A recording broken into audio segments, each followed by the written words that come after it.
All right. Hey, Insta fam, and hey, YouTube fam.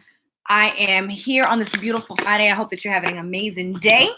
I hope that your day has been productive, and I hope that you are hopefully leading into your Good Friday and finding ways to get with your family, your friends, and have a great time and a good weekend.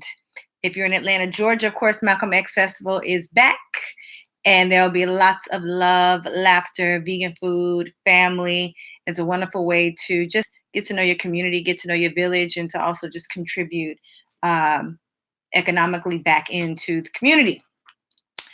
Now, with all that being said, as you can see here by the title, and I'll make sure that I put it up here for the gram as well, we're talking about vaccinations and some of the top myths about vegan motherhood, vegan babies, plant based children, and vaccination. So that is what we're talking about today. So I didn't hit my live button for my grammars over here. So hey grammars, what's going on for us tribe? What's going on Instagram family? If you can see here, and I'll make sure I put it there on the screen, that we're talking about vaccinations and we're talking about the myths of plant-based moms and babies, vegan moms, and all of the myths that come with that in the vaccines myths of vaccinations as well. So we're talking about all that today. And I'm really excited to get into this topic because this is a pretty big deal. Um, Let me make sure I did not. Okay, I'm still here with you guys. Hey, what's going on? So we've got several people in the room right now. We're going to get into this topic. This is one of the questions that I've been asked the most in going into motherhood, was whether or not I vaccinated my child and if I was going to keep my child vegan or not. And how that would affect me and how that could affect mothers in general, especially if you are a mother who is traveling quite often. You and your partner are working daily. You need your children to go to school or local daycare. All these things are factors, right? So I know that this is a really big conversation. Um, Typically, when I get a question like, Chef, did you vaccinate your child? Or would you suggest vaccination? What are your thoughts? Typically, the way that I answer that question is that vaccinating your child is a very, very personal choice. It's a very personal decision between yourself and your partner and your creator. Okay. And oftentimes your family in general, because of course, when you have a baby, everybody wants to get involved and everybody wants to give advice. And oftentimes it's simply because they care. It's simply because they want to do the best for you and by you, and make sure that, you can have as peaceful a journey through parenthood as possible and that your child is safe. Okay. So I understand that we are living in a world where um, it's pretty normal not only to have your child vaccinated, and for them to have many, many shots. I recently heard somebody said that the children are now getting like up almost 16 shots before they're even in high school, middle school. And I don't know how how true that is, but this is a pretty big deal. Um, so this was, I would say next to what did I do for prenatals and whether or not my child was going to be vegan or I was going to continue being vegan as during my pregnancy, I would say that this is one of the biggest topics. Okay, so I want to kind of bust up some of the myths just right off the rip. Um, hey guys, hey, I see all your waves. Hey, good day, happy new day. Um, so I just want to break up some of those myths, and I also want to point you guys to, um, I study a lot of different things. I have a group of doctors that I love to reference, and study from, but I'm always picking and pulling and studying from many different things, some more controversial than others. um, and I was gifted a phenomenal book, actually, called Immaculate Conception by my brother, Dr. Ali Muhammad, who I'm so grateful for in my process of becoming a mother, that he had released this book so that I could reference it for my own child. And he's also been really amazing at doing bioscans for my child throughout the process of his growth and expanding in, from infant to toddler. He's been there. I really, really love some of what he said about uh, what it really means in history for us to have the immaculate conception and the importance of a planned birth. Okay. And how we've really gotten away from that altogether, and that a lot of what we face as far as dis-ease in the world and what we're trying to protect our children from is something that is preventable when we start from the beginning, preparing your body to make healthy milk, preparing your body for less of the cravings, preparing your body so that your child can be strong in his plant-based journey, if that is what you so choose. But I want to say that one of the biggest myths that I've come across is that it's illegal for pregnant women to be vegan vegetarian, or that it's illegal for here in the States for your child to be raised, or your infant, let's start there, to be vegan.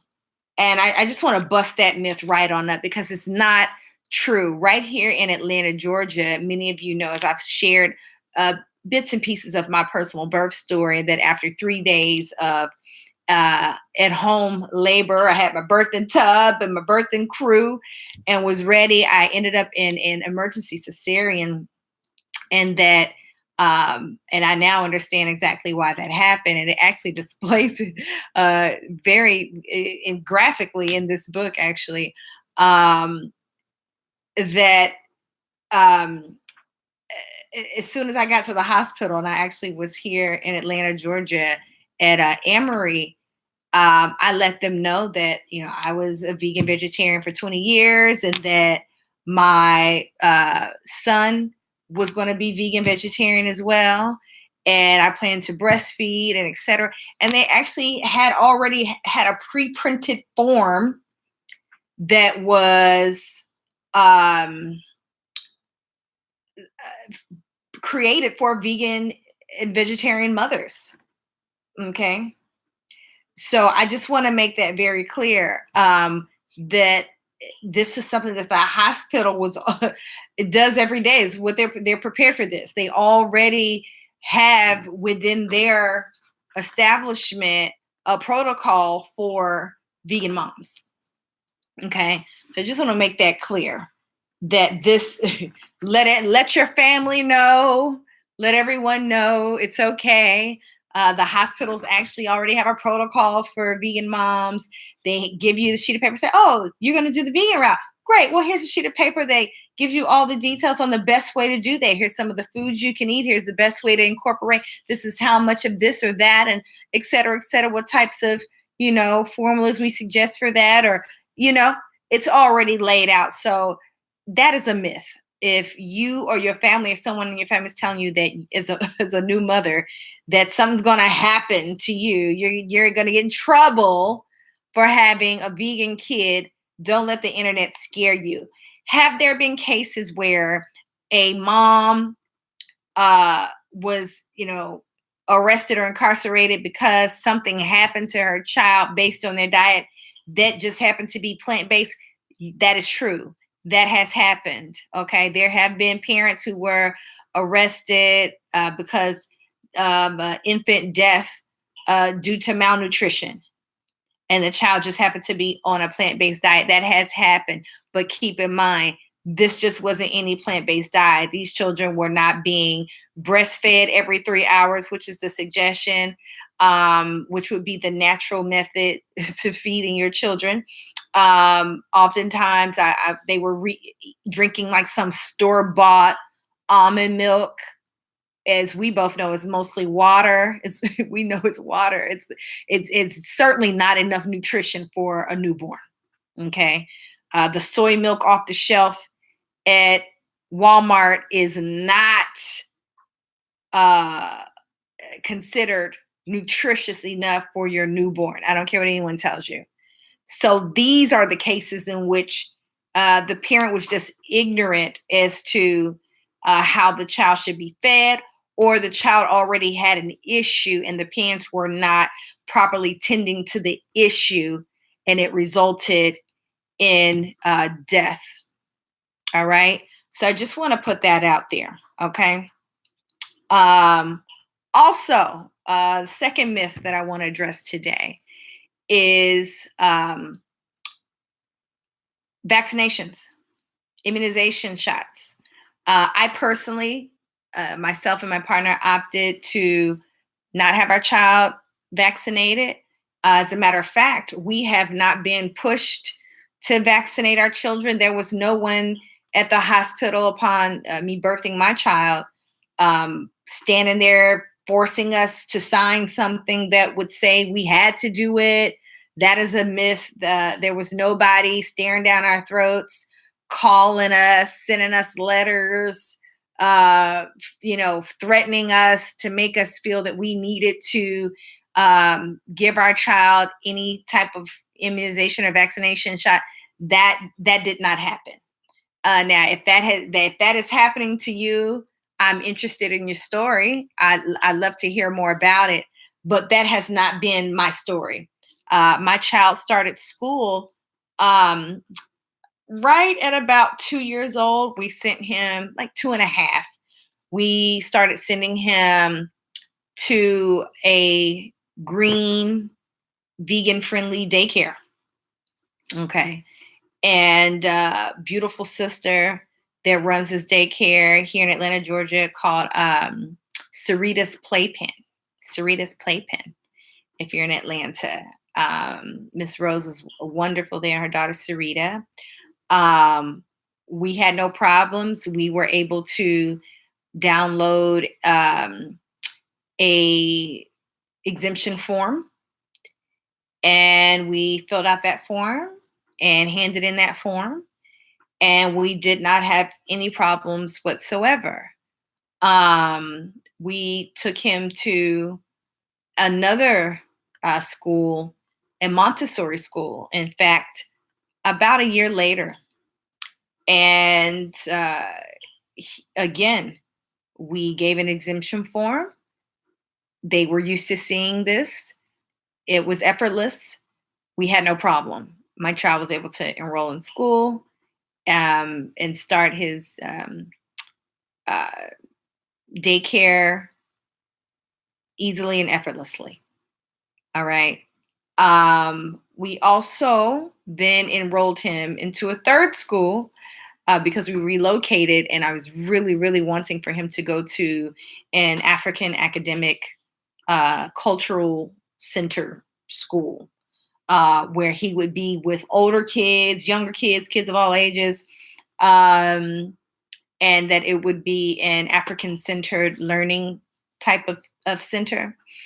And it's a beautiful family unit called Quilombo, also here in Atlanta, Georgia. And once again, no problems at all with enrollment.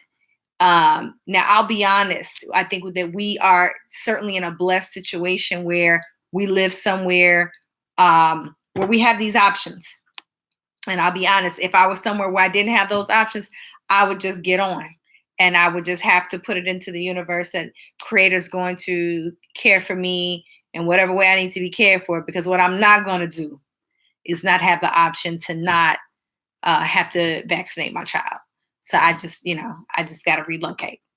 And that's just for me how serious I am about my child having that shot. Okay. Because it's for me, there's a lot of things I can handle. I can handle my child getting sick. I know how to address that and handle that. I can handle, a few things when it comes to my own life and my child. But what I could not handle is making a conscious decision to vaccinate him, and then him waking up the next day and the light in his eyes is gone, which was Tony Braxton's story, which just blew my mind and my heart just broke for her. I can't even imagine now as a mother experiencing that. So even before I was a mother, I read her story, and I always kind of held that in the back of my mind that, okay, that's something that I know emotionally, spiritually, I'm not prepared to handle as a first time mom. So I'm going to just do everything that I can on the front end to make sure that I am in my best health and that I am doing all that I can when he arrives to make sure that he's strong. Okay, so my child has taken herbs from day one. Everything did not go off without a hitch. There's going to be challenges sometimes as you're learning, but I'm happy to say that he is strong and healthy today, and just smart as a whip, old man. Now, I know that there are laws currently. I believe there are how many states where it's mandatory? I think we're now at maybe 4 or 5 states where it's mandatory that you do have to vaccinate. Get my camera a little more steady. Yeah, I know that that's the case. And I have several people who, have been telling me about California, which is really crazy because Californians are typically really, they're very adamant about making sure that their rights are not being tampered with, their natural rights when it comes to especially anything that has to do with health and wellness. They really kind of are, the trailblazers when it comes to all of that. So I'm really surprised about this. Michigan and Virginia. Okay. All right. So we've got our Instagram group. They're all over it right now. Excuse me. Yeah. So again, this is a very personal choice, but I want you to know that it does not necessarily mean that if you don't do it, you're going to get in big trouble. You're not going to be able to get your child in school. Your child's not going to be able to travel. These things are not necessarily true. So it's best to look at the laws within your own city and state just to be sure so that you can make the best decision for you and your children. All right. One of the third things I wanted to address here is postpartum. Postpartum. This is a pretty big deal, and I think it's not understood, particularly by the male population. And so I wanted to touch on this really quickly. I will say that, and if you guys want to know a little bit more about why I chose not to vaccinate, because this can get really lengthy here. I am actually talking about this in my book. Make sure that you go and order your pre-sale copy. I actually just released it today. So check out Superfoods for the Modern Baby. I'm super excited about this. I'm in Georgia.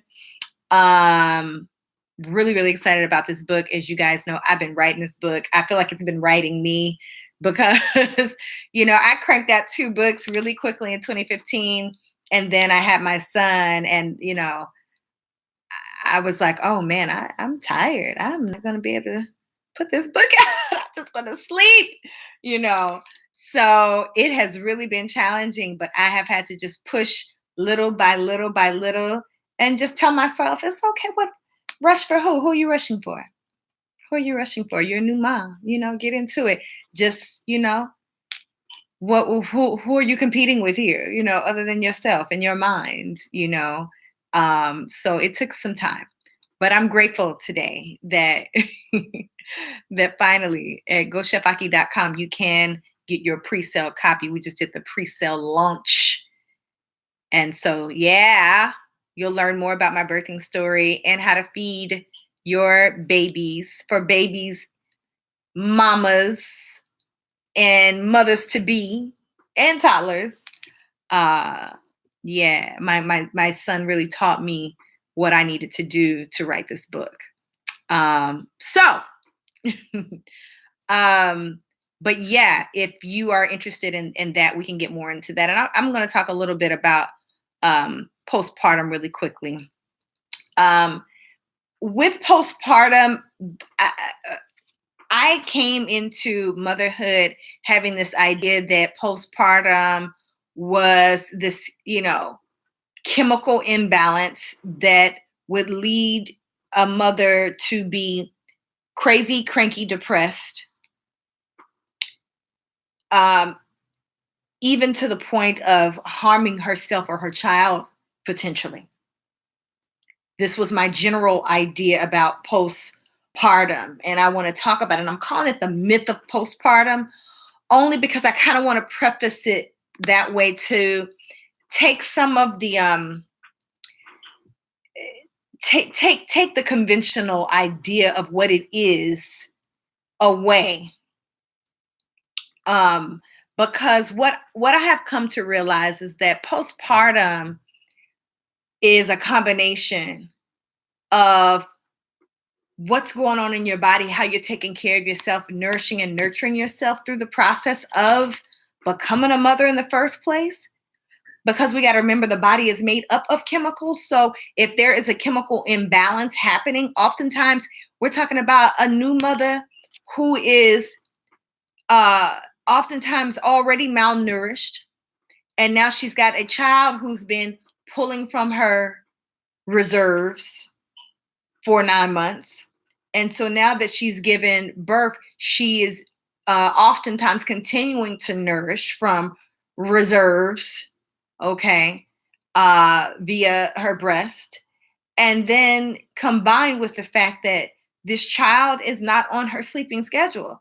So this child is in need of her attention every few hours. So now we're looking at sleep deprivation. All right. And then we're looking at the overall support that the mother has or doesn't have, right? In her environment. Okay. So if we're going to say that a woman is just experiencing a little postpartum and she's just crazy and cranky right now, and we're going to brush it off, that it really does a disservice to women in general and to children, because it's looked at as something that, oh, she might just need to see someone or take a pill and get rid of it. And, we all just need to feel bad for her. No, we need to be educated to make sure that, again, preparing her body for motherhood from the very beginning so that she's properly nourished, because you've got malnourishment combined with sleep deprivation, combined with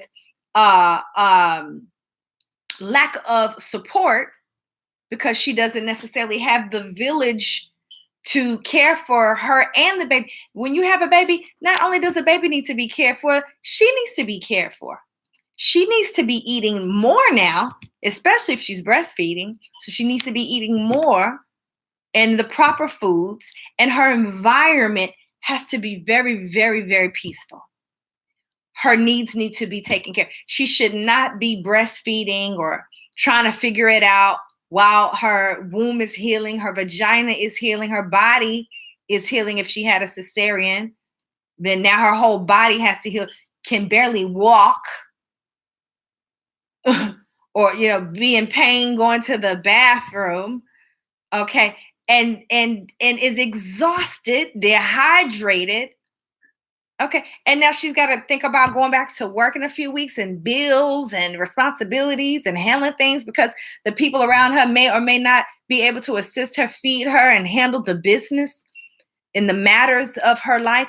This is the type of stuff that I'm certain lead to what we're calling postpartum. But I think we need to be very careful about that. Okay. So, these are just three of the main myths that I wanted to address today. I will be talking about this in the book, Superfoods for the Modern Baby. But I felt like this was a really, really important topic to get into, and that we just got out of Mother's Day, and we're also now the country is dealing with this fight to ban abortion, and women's bodies and our overall reproductive ability is being talked about and fought over all over the world right now. It's really, really crazy. So I think it's a wonderful time to talk about and educate each other on what it really takes to move into the initiation of motherhood, what that looks like, what is required, how to prepare. That if you're indeed looking to prevent birth, what ways can you do that is healthy if you're not ready and you're sexually active? Okay, the book is already out. It's available for pre-sale now, but the book is already launching now. And so once you purchase your book, you will be notified, and you'll get your ebook or your print book sent to you um, once the book officially comes out on the market. But right now, it is available for pre-sale and with a summer launch. All right. So, any questions? I think we're. I wanted to. Yeah, somebody's talking about birth control, natural birth control. So I know this is a big one too. I get asked this a lot. Is there really a such thing as natural birth control? Is it possible? What can you do? And this is going to become a huge thing, especially now that they are banning abortion, and making it punishable by incarceration. This is getting crazy. So, is there a natural way to prevent um, pregnancy? Yes, yes. Um, there are a few different things that you can do. I see sister talking about black co-host. I have personally not used herbs to prevent pregnancy or childbirth for myself. So I just want to make that clear. I have talked to a few herbalists who have told me that it is possible. And I'm going to be looking more into this. Somebody said an unripe papaya. Somebody said black cohosh.